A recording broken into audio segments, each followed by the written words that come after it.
Hello, good evening to all of you. आप सभी का मेरे वीडियो में एक बार फिर से बहुत बहुत स्वागत है। तो आज का जो वीडियो है ये मैं आपके लिए लेके आया हूँ वर्ल्ड मैप का थर्ड वीडियो।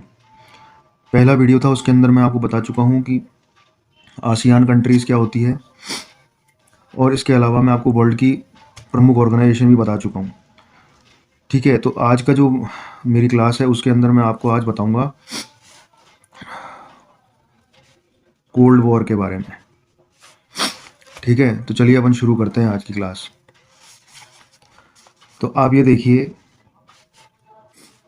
1914 से लेके 1918 तक और 1939 से लेके 1945 तक इसमें चला फर्स्ट वर्ल्ड वॉर, और इसके अंदर चला सेकेंड वर्ल्ड वॉर।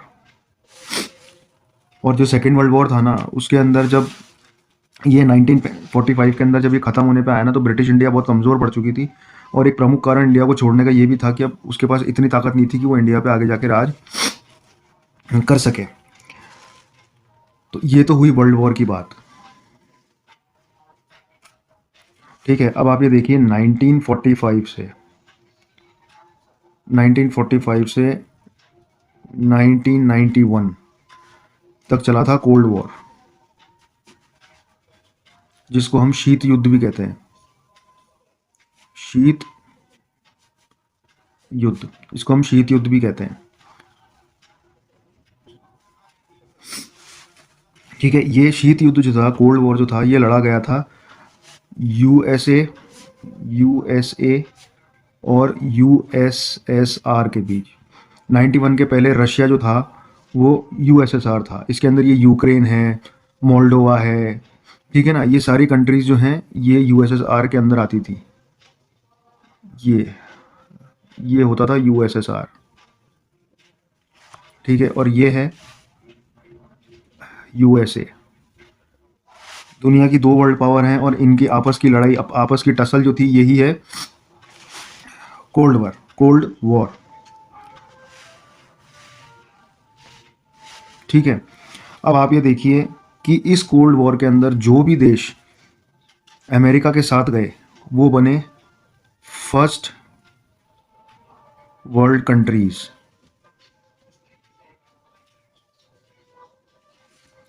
ठीक है, अमेरिका के साथ में जो भी गया वो बना फर्स्ट वर्ल्ड कंट्रीज, और यूएसएसआर या रशिया के साथ जो भी गया वो बना सेकेंड वर्ल्ड कंट्रीज।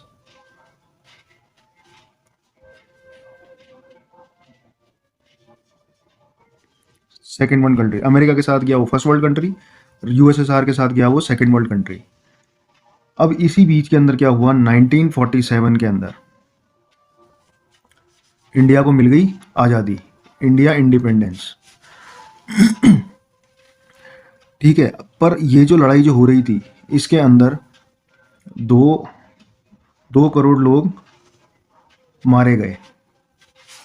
2 करोड़ लोग मारे गए इन दोनों के आपसी टसल के अंदर। जो अमेरिका के साथ जाता तो रशिया उससे चिढ़ जाता और उस पर हमला कर देता। जो रशिया के साथ जाता तो अमेरिका उससे चिढ़ जाता और वो उस पर हमला कर देता। इसलिए 2 करोड़ लोग मारे गए थे इस वॉर के अंदर। ठीक है, तो 1947 के अंदर जब इंडिया को आज़ादी मिली तो पंडित जवाहरलाल नेहरू के सामने सबसे बड़ा संकट था कि भाई वो किसके साथ जाए। अगर वो रशिया के साथ, अगर इंडिया रशिया के साथ जाएगा तो अमेरिका के नाराज़ हो जाएगा, और वो अमेरिका के साथ जाएगा तो रशिया नाराज़ हो जाएगा। तो पंडित जवाहरलाल नेहरू ने, जो अपने पहले प्राइम मिनिस्टर थे, उन्होंने एक तरकीब सोची और वो इजिप्ट गए, जहाँ पर उन्होंने इजिप्ट के प्रेसिडेंट, जो कि मिस्टर नासिर थे उस समय, उनसे बात की। इसके अलावा वो गए इंडोनेशिया गए, जहाँ पे प्रेसिडेंट जो इंडोनेशिया के थे वो थे अहमद सुकानो। वो इनसे मिले। पहले तो मिले इजिप्ट के अंदर मिस्टर नासिर से, जो वहाँ के प्रेसिडेंट थे, फिर मिले वो इंडोनेशिया में अहमद सुकानो से। ठीक है, उसके बाद में वो गए यूगोस्लाविया यूरोप के अंदर। वहाँ पर जो उनके प्रेसिडेंट थे उसका नाम था मार्शल टीटो, मार्शल टीटो। तो इन चारों ने मिलके एक तरकीब लगाई और इन्होंने एक ऑर्गेनाइजेशन बनाई जिसका नाम था नेम। नेम का मतलब था नॉन अलाइजिंग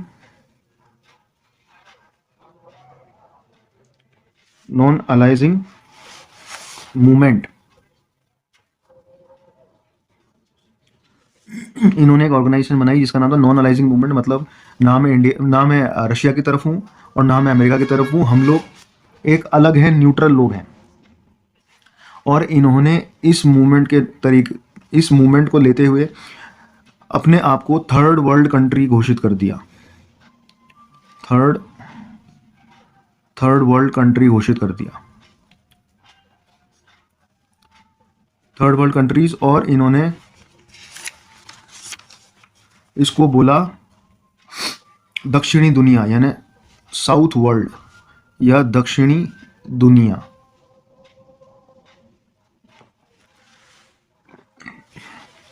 इन्होंने बोला कि हम तो भैया न्यूट्रल हैं, नॉन अलाइजिंग मूवमेंट के अंदर हैं हम लोग बिल्कुल भी किसी के साथ में नहीं है, हम बिल्कुल अलग हैं, हम थर्ड वर्ल्ड कंट्रीज हैं। America first world country, Russia second world countries और हम थर्ड वर्ल्ड कंट्रीज। जो अमेरिका के साथ जाएगा वो होगा फर्स्ट वर्ल्ड कंट्री का मेंबर, जो रशिया के साथ जाएगा वो सेकंड वर्ल्ड कंट्री में आएगा, और हम लोग जो हैं वो थर्ड वर्ल्ड कंट्री, हम किसी के साथ भी नहीं हैं, हम न्यूट्रल हैं। इसके बाद में क्या हुआ, नेहरू जी को एक चीज़ ये पता थी कि दोस्त से ज़्यादा पड़ोसी काम आता है। दोस्त तो आते ऐसे आएंगे, आज आपके घर में कोई बीमार होता है, आप किसी दोस्त को फ़ोन करोगे तो वो आएगा अपनी गाड़ी में बैठ के, समय लगाएगा, पर पड़ोसी जो होता है वो ऑन द स्पॉट आ जाता है। तो सबको पता है कि भैया दोस्त से ज़्यादा पड़ोसी काम आता है। तो नेहरू जी ने इनडायरेक्टली, चोरी छुपे, वो रशिया से बातचीत करते रहे।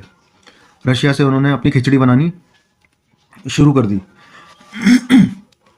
इस बीच के अंदर क्या हुआ कि वियतनाम जो था, वियतनाम रशिया के पाले में चला गया, और रशिया के पाले में जाने से अमेरिका ने वियतनाम पे वॉर छेड़ दी और 27 करोड़ बम उसके ऊपर गिराए।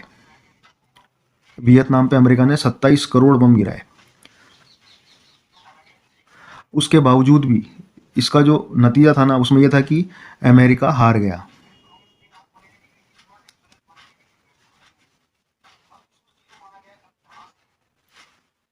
अमेरिका की हार हुई, अमेरिका को डिफीट हो गई।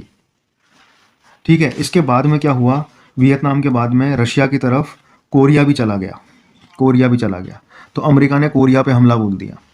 जब कोरिया के ऊपर हमला बोला तो आज की तारीख में कोरिया के अंदर जो वहाँ का प्रेसिडेंट है किम जोंग यूंग, उसके दादाजी हुआ करते थे। तो उसके दादाजी के साथ में अमेरिका की लड़ाई हुई थी, तो इन्होंने कोरिया के ऊपर भी खूब बम गिराए। तो मतलब ये है कहने का कि भैया लड़े कौन भरे कौन, उस चक्कर के अंदर खींचातानी में दूसरे लोग मारे जा रहे थे। अब इस बीच में क्या हुआ कि अमेरिका को एक चीज़ ये पता थी कि भैया अगर हम लड़ाई ठंड में करेंगे तो रशिया का जो नॉर्थ का इलाका है वो ये वाला इलाका ये जम जाता है। तो अमेरिका यहाँ से यहाँ तक, अच्छा कोई भी लड़ाई होती है ना वो एयरफोर्स से बाद में पहले नेवी से लड़ी जाती है, क्योंकि कोई भी प्लेन किसी हद तक उड़ सकता है, उसके बाद के अंदर उसका इंजन गर्म हो जाता है और उसको रेस्ट चाहिए होता है। पर नेवी कहीं भी पहुंच सकती है और नेवल बेस बना लेते हैं, और वहां से फिर प्लेन उड़ता है और फिर वो बम गिरा के वापस नेवल पे आ जाता है। तो अमेरिका को पता था कि हम यहाँ तक जा सकते हैं, उसके बाद हमारे प्लेन ऊपर चले जाएंगे, पर रशिया यहाँ पे बर्फ़ होने की वजह से अपनी शिप या अपना नेवल को आगे नहीं बढ़ा सकता है। तो अमेरिका ने कहा कि रशिया ऊपर से तो हमला करेगा नहीं, अगर वो हमला करेगा तो वो यहाँ से करेगा, यहाँ से हमला करेगा। तो या तो हम उसको यहीं काट दें और या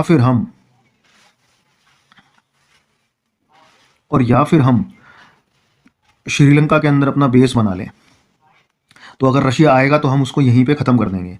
अब हुआ क्या कि अमेरिका ने श्रीलंका बहुत गरीब देश था, तो अमेरिका ने श्रीलंका को गिफ्ट देने शुरू किए कि भैया ये पैसा ले लो और है ना तुम रोड बनाओ, रेलवे बनाओ, एयरपोर्ट बनाओ, जो मर्जी वो बनाओ, पर हमको तुम वहाँ पर हमारे नेवल का बिग बेस बनाने के लिए हमको जगह दे दो। तो श्रीलंका जो है वो उसके इस जाल में फंस गया और उसने अमेरिका को यहाँ पर बेस बनाने की आज़ादी दे दी, बेस बनाने की आज़ादी दे दी। अब क्या हुआ, इस चक्कर के अंदर रशिया टेंशन के अंदर आ गया। रशिया टेंशन के अंदर आ गया और रशिया सीधे भाग करके इंडिया के पास आया और इंडिया को बोला कि भैया इसको, अमेरिका को यहाँ से भगाओ, तुम जो भी कहोगे वो मैं करूँगा, तुम्हारा एहसान ज़िंदगी भर में नहीं भूलूंगा। तो इंडिया बोला ये तो बहुत ही अच्छी बात है, इससे बढ़िया बात तो कुछ हो ही नहीं सकती है। तो उस टाइम के अंदर क्या था कि श्रीलंका के अंदर एक उपद्रव चल रहा था, एक तमिलों के बीच में और श्रीलंकन गवर्नमेंट के बीच के अंदर आपसी कलह चल रहा था। क्यों? क्योंकि वहाँ पे क्या था, श्रीलंका के अंदर जो सरकार चुनाव के अंदर आई थी, उन्होंने एनआरसी लगा दिया। क्या लगा दिया? एनआरसी। और वो तमिलों से ये प्रूफ मांग रही थी कि तुम श्रीलंका के हो। इस चीज़ से तमिल लोग जो हैं वो बड़े नाराज़ थे और उन्होंने वहाँ रेबल करना शुरू कर दिया था। और तो वहाँ पे जो तमिल जो लोग थे उनका लीडर बन के आया प्रभाकरण। प्रभाकरण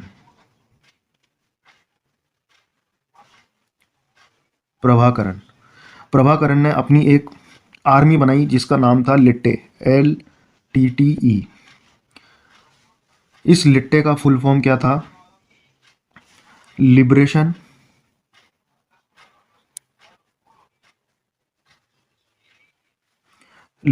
टाइगर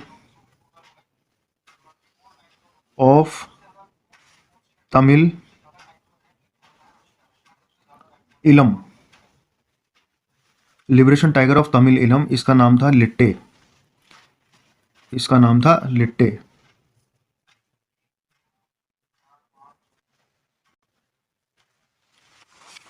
अब जैसे ही ये वहाँ पे उपद्रव शुरू हुए श्रीलंका के अंदर, तो श्रीलंका की सरकार ने बोला कि भाई ये तो बहुत बड़ी परेशानी हो गई है। और इसी चीज़ का फ़ायदा उठाया इंडिया ने। इंडिया ने क्या किया? LTTE को सपोर्ट किया।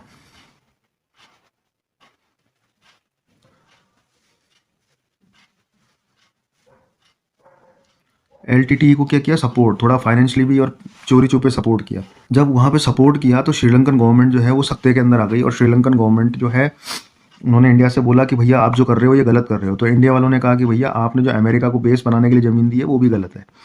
तो श्रीलंका के समझ में आ गया कि ये क्यों हो रहा है। श्रीलंका ने अमेरिका के हाथ जोड़ लिए कि भैया तुम वापस लौट जाओ, हमारे यहाँ पे कोई जगह नहीं है और तुमने जो दिया है वो गिफ्ट बोल के दिया है, कुछ भी ऐसा नई चीज़ नहीं करी है उन्होंने।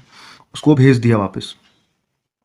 भेजने के बाद में इंडिया को समझ में आ गया कि भैया ये काम तो अपना बन गया है। तब उन्होंने क्या किया? आर्मी को भेजा श्रीलंका और उन्होंने वहाँ पे सबको मारना शुरू किया और प्रभाकरण को भी मार दिया। इस बीच के अंदर क्या हुआ कि जब लिट्टे को ये समझ में आया, यानी वहाँ की जो रेबल जो थी, वहाँ की liberation tiger of Tamil Eelam लिबरे जो थी, उसको जब ये समझ में आया कि इंडिया ने हमारे साथ दगा किया है, तो उन्होंने इसका बदला लेने के लिए राजीव गांधी की हत्या कर दी थी और एक मानव बम, अपने चारों तरफ एक औरत ने बम बांध के उनको उड़ा दिया था। तो असल में हुआ ये कि लड़ाई थी इन दोनों की और मारे बेगुनाह लोग गए। और पॉलिटिक्स में कोई किसी का सगा नहीं होता है, ठीक है। अब यहाँ से तो चला गया। अब रशिया इतना खुश हुआ इंडिया से कि भैया, उसने बोला तेरे को जब भी मेरी ज़रूरत पड़ेगी तो मैं तेरी मदद करूँगा। तो इंडिया वालों ने कहा भाई अभी तो हमें ज़रूरत नहीं है, हम इसकी मदद कब लेंगे? पाकिस्तान से 71 के वॉर के अंदर, अभी नहीं लेंगे। रशिया यहाँ खुश हो गया, पर अमेरिका जो है वो भारत से चिढ़ गया।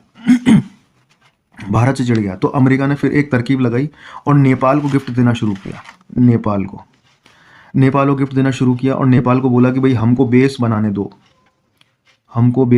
ताकि नेपाल से हम चाइना के ऊपर भी नज़र रख सकें, इंडिया पे भी नज़र रख सकते हैं, रशिया पे भी नज़र रख सकें। तो यहाँ पर फिर जो नेपाल था वो इस चीज़ के लिए रेडी हो गया। और जब ये रेडी हुआ तो चाइना जो था, चाइना को प्रॉब्लम हुई कि भैया तुम कौन होते हो मेरे पे नज़र रखने वाले, सबसे बड़ी प्रॉब्लम।